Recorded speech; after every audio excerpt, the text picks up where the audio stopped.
कुष्ठरोग्यांच्या शुश्रूषेसाठी त्यांनी चंद्रपूर येथे आनंदवन नावाचा एक आश्रम सुरू केला होता। त्यांचा जन्म 26 डिसेंबर 1914 रोजी वर्धा जिल्ह्यातील हिंगणघाट येथे झाला। त्यांचे महाविद्यालयीन शिक्षण नागपूरमध्ये झालं। त्यांनी नागपूर विद्यापीठातून 1934 मध्ये BA व 1936 मध्ये LLB या पदव्या संपादन केल्या।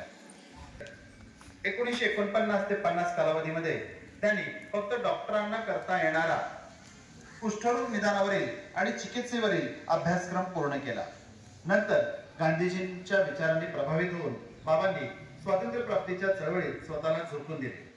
स्वातंत्र्य प्राप्तीनंतरही कुष्ठरोग निर्मूलनाच्या कार्यास तब्बल 12 वर्षे नर्मदा काठी मुक्काम करून त्यांनी आंदोलनाला पाठबळ दिले।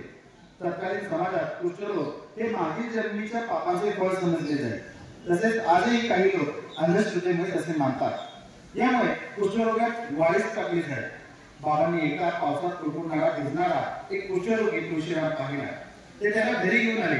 त्यांनी कुष्ठरोग अभ्यासाला सुरुवात केली। 1952 मध्ये वरोडाजवळ त्यांनी आनंदवनाची स्थापना केली। 2008 पर्यंत 100 समाजसेवकाचे 9 फेब्रुवारी 2008 रोजी दुःखद असं निधन झालं। त्यांनी केलेल्या कार्याबद्दल त्यांना विविध पुरस्कार देखील मिळाले।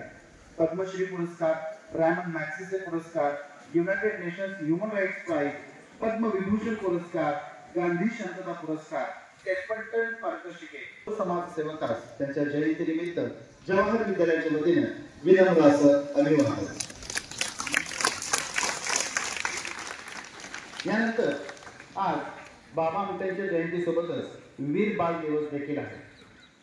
नेमका हा वीर बाल दिवस काय आहे आणि तो कशासाठी साजरा केला जातो तेही तुम्हाला मी माहिती आता सांगतो।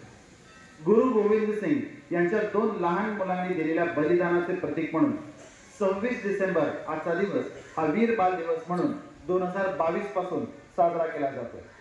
साहिबजादा जोरावर सिंगजी आणि साहिबजादा फतेह सिंगजी हे दोघेही 9 वर्षे आणि 7 वर्षाचे असताना दोघांना सन 1705 मध्ये मुघलांनी भिंतीमध्ये जिवंत गाडले होते।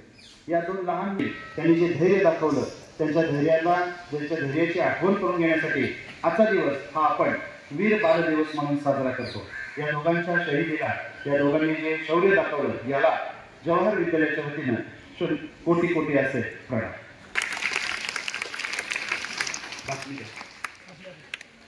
कार्यक्रमाद्वारे मनोरंजनासोबतच विद्यार्थ्यांनी केले प्रबोधन। तुळजापूर तालुक्यातील अणधर येथील जवाहर माध्यमिक व उच्च माध्यमिक विद्यालयात वार्षिक कला उत्सव अर्थात स्नेहसंमेलनाचा कार्यक्रम मंगळवारी दिनांक 24 रोजी उत्साहात पार पडला। त्यावेळी